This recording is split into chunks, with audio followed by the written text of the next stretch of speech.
না, বিষয়টা হচ্ছে মুখ্যমন্ত্রী হকার উচ্ছেদ বলেননি। তিনি বলেছেন যে হকার উচ্ছেদ বিষয়টাই অন্যরকম।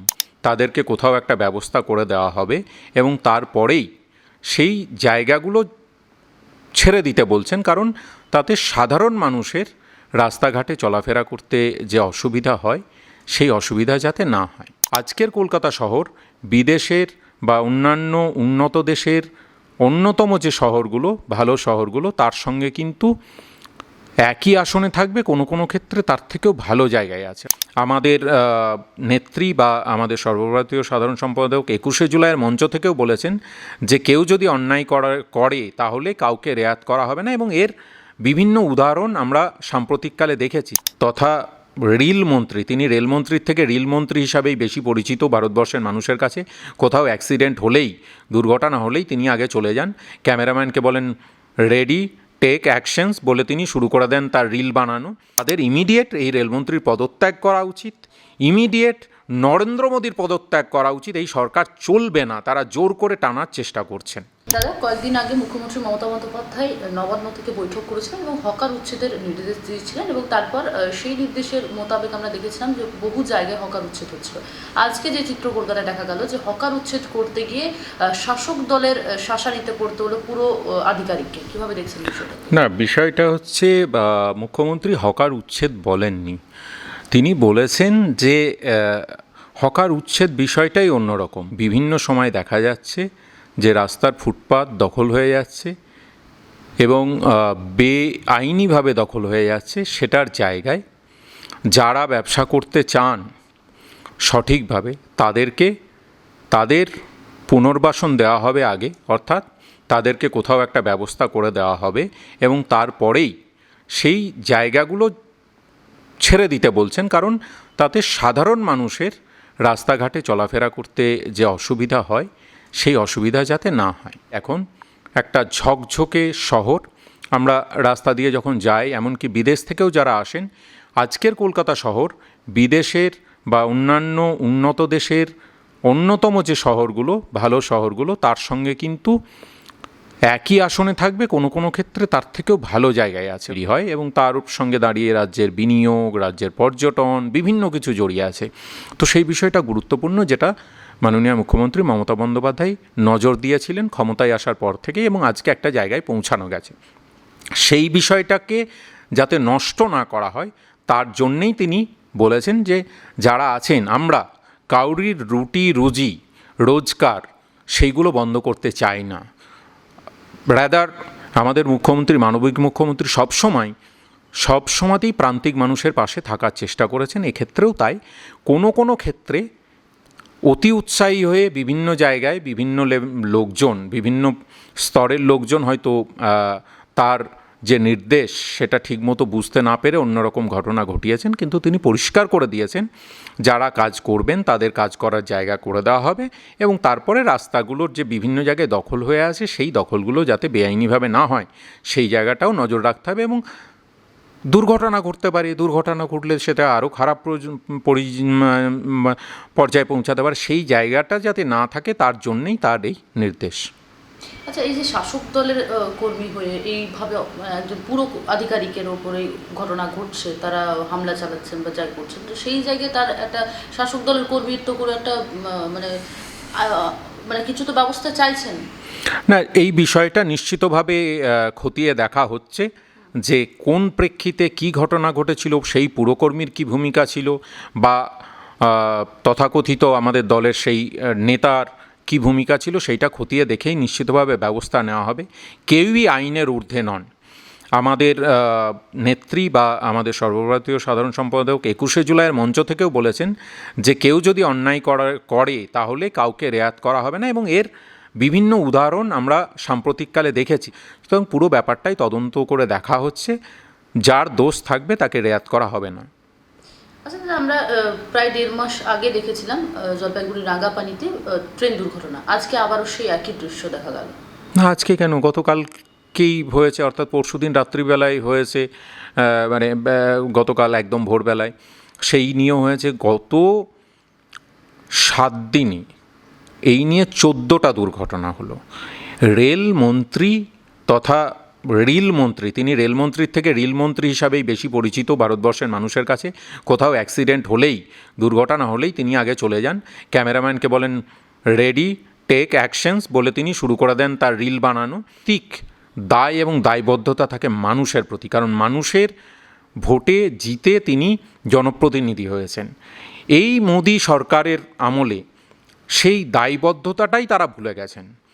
অলরেডি 2024-এর নির্বাচনে মানুষ জবাব দিয়েছে, তা সত্ত্বেও তারা সংযত হচ্ছেন না বা তারা শিখছেন না, ভুল থেকে শিক্ষা তারা নিচ্ছেন না। রেলমন্ত্রী আগে কোথাও কোনো বড় দুর্ঘটনা ঘটলে দায়িত্ব নিয়ে, দায় নিয়ে, নৈতিক দায় নিয়ে পদত্যাগ করতেন। 2000 সালে মুখ্যমন্ত্রী, আজকের মুখ্যমন্ত্রী মমতা বন্দ্যোপাধ্যায় তৎকালীন রেলমন্ত্রী ছিলেন। দুর্ঘটনার হওয়ার পরে তিনি দায় নিয়ে রেলমন্ত্রী হিসাবে পদত্যাগ করেছিলেন। লাল বাহাদুর শাস্ত্রী পদত্যাগ করেছিলেন। এইরকম অনেক উদাহরণ আছে যারা রেল দুর্ঘটনার পরে পদত্যাগ করেছিলেন। অথচ আশ্চর্যজনকভাবে এদের নির্লজ্জতা প্রকাশ পাচ্ছে। কোথাও দায় স্বীকার করছে না, উল্টে সংসদে গিয়ে জাস্টিফাই করার চেষ্টা করছেন।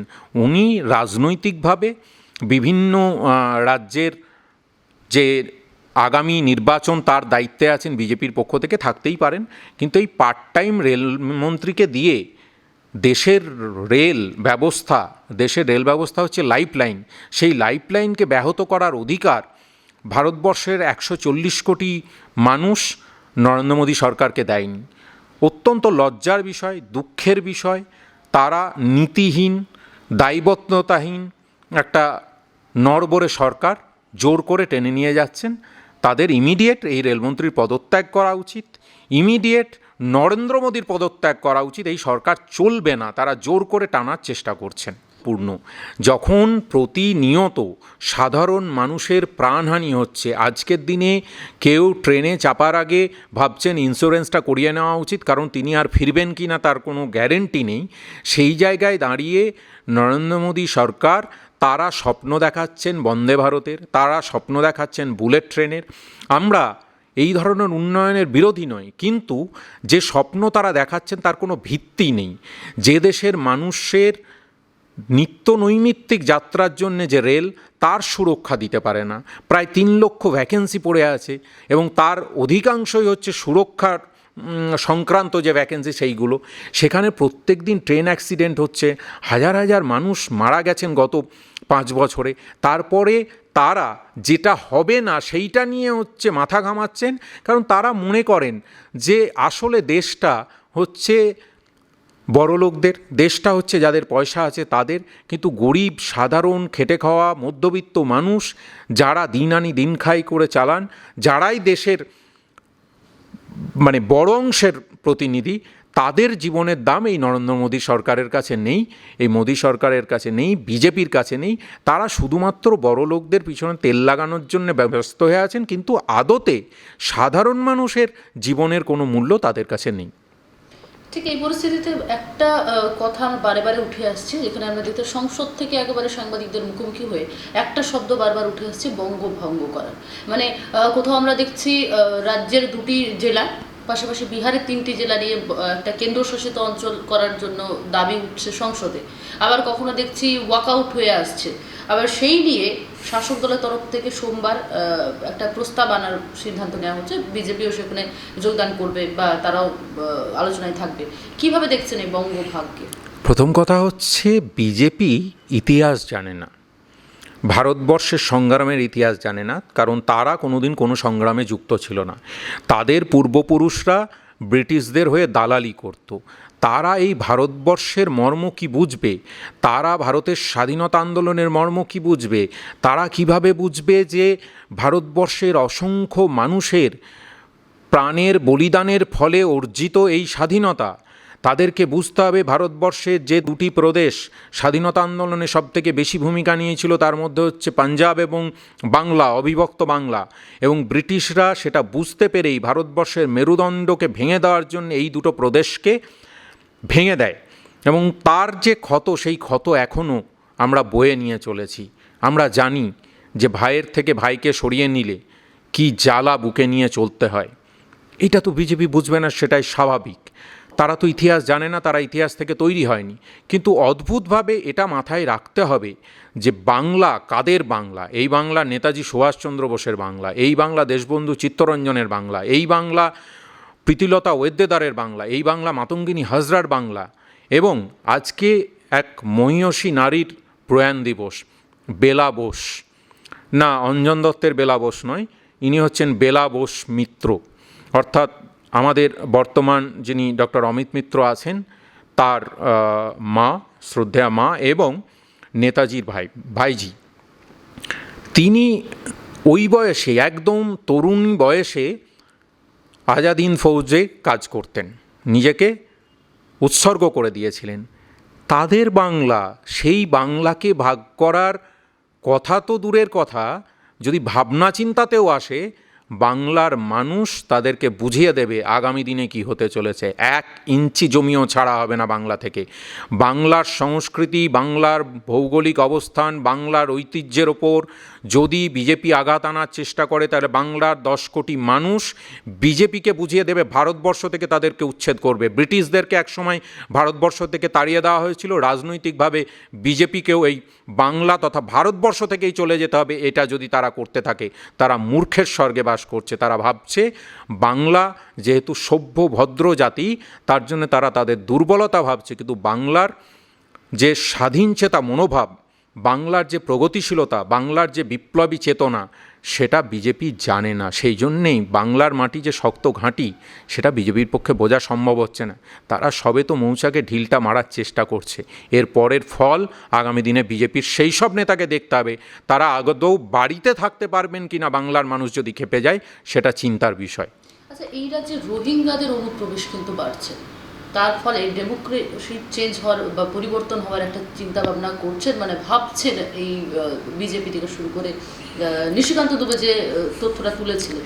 এই দুবে টুবে চৌবে এরা কি বলেন আমি তার খুব একটা গুরুত্ব দিই না। কিন্তু প্রথম কথা হচ্ছে, কি বলবো, ব্যক্তিগত আক্রমণ আমি রাজনৈতিকভাবে পছন্দ করি না, করিও না। কিন্তু আমার মনে হয় যে এদের মধ্যে কতটা অশিক্ষা থাকলে এই ধরনের কথা বলতে পারেন। রোহিঙ্গা ঢুকছে না কারা ঢুকছে, কিভাবে ঢুকছে? তারা তো অন্য দেশ থেকে ঢুকছে। প্রথম কথা, দেশের সুরক্ষা, মানে সীমান্ত সুরক্ষার দায়িত্বে থাকে বিএসএফ। বিএসএফ কার অধীনস্থ? দেশের গৃহমন্ত্রীর, অর্থাৎ স্বরাষ্ট্রমন্ত্রীর। তার অধীনস্থ সংস্থা কেন্দ্রের সরকারে কে আছে? বিজেপি। তাহলে বিজেপি ঢুকতে দিচ্ছে। এটা বিজেপির নির্দিষ্টভাবে চক্রান্ত যে তারা বাইরের লোককে ঢুকতে দিচ্ছে। অথচ সরকারি খাতায় বলছে গত 1 বছরে মোটে 27 জনের অনুপ্রবেশ ঘটেছে। তাহলে এই লাখে লাখে হাজারে হাজারের ভূত বিজেপি দেখছে কেন? আসলে বিজেপি বাংলার মাটি চেনে না। তারা রাজনৈতিকভাবে যত জমি হারাচ্ছে, তত মেরুকরণের রাজনীতি করে টিকে থাকার চেষ্টা করছে। আরে এই বাংলা হচ্ছে চৈতন্য মহাপ্রভু লালন ফকিরের বাংলায়, এই বাংলা রবীন্দ্রনাথ নজরুলের বাংলা। এখানে ওইসব বলে লাভ আছে? এখানে ওরা চিরতরে বিলীন হয়ে যাবে। কারণ রোহিঙ্গা টোহিঙ্গা কোনো ফ্যাক্টরি নেই। কে রোহিঙ্গা, কোথাকার রোহিঙ্গা, কীভাবে আসছে, আমরাও তো জানতে চাই। নির্দিষ্টভাবে আমি একদম ধরে বলছি, মুসলিমদের কথা বলছেন। তারা এই মুসলিম ভীতি দিয়েই তো রাজনীতিটা করেন, তারা মনুবাদী রাজনীতি করেন। কিন্তু বাংলা হচ্ছে বহুত্ববাদের বাংলা, ভারতবর্ষ বহুত্ববাদের ভারতবর্ষ। এখানে সর্বধর্ম সমন্বয়ের কথা বলি আমরা, বাবা সাহেব আম্বেদকরের রচিত সংবিধান মেনে চলি। সেখানে এই ধরনের অর্বাচীনদের যে কথাবার্তা, সেই কথাবার্তার কোনো ভিত্তি নেই, রাজনৈতিক ভিত্তি নেই। তারা চিৎকার করছেন, করতে থাকুন। দেশ এগিয়ে চলবে, রাজ্য এগিয়ে চলবে। আমরা এই লক্ষ্যে কাজ করছি যে আগামী দিনে আমাদের রাজ্য কোথায় পৌঁছাবে। আমরা এই লক্ষ্যে কাজ করছি আগামী দিনে ভারতবর্ষ পৃথিবীর মধ্যে শ্রেষ্ঠ স্থানে পৌঁছাবে। আর সেখানে তারা এই রকম রাজনৈতিক চক্রান্ত করে দুঃস্বপ্ন দেখছেন যে বাংলা দখল করে নেবেন। এত সহজে হবে না। এই সমস্ত মিথ্যাচার দিয়ে বাংলাকে ভোলানো যাবে না। দিলীপ ঘোষ একটা পোস্ট করছেন যেখানে দেখা যাচ্ছে এসএসকেএমে বিড়ালের ভর্তি, সেখানে তিনি বলছেন এটা হাসপাতাল না পশুরালয়। দেখুন, দিলীপ ঘোষ তো মাঝে মধ্যে কী বলেন কী বলেন না সেটা আমি বুঝতে পারি না। অবশ্য ওনাকে বলতে হয়, কারণ রাজনৈতিকভাবে টিকে থাকার একটা দায়বদ্ধতা আছে। এই মুহূর্তে বিজেপিতে ওনার হাতে কিছুই নেই। বিজেপিতে উনি আছেন না নেই সেটাই বোঝা যাচ্ছে না। একসময় সাংসদ ছিলেন, রাজ্যের সভাপতি ছিলেন, তারপরে জাতীয় স্তরের নেতৃত্ব ছিলেন। সেই সব এখন সবই গেছে। এখন কিছুই নেই, উনি ঘটিহারা হয়ে বসে আছেন। তাই এইসব বলে বোধহয় সংবাদ মাধ্যমে দৃষ্টি আকর্ষণ করে কিছুক্ষণ টিকে থাকার চেষ্টা করছেন। এর বেশি দিলীপ ঘোষের কথার কোনো গুরুত্ব আছে বলে আমি মনে করি না।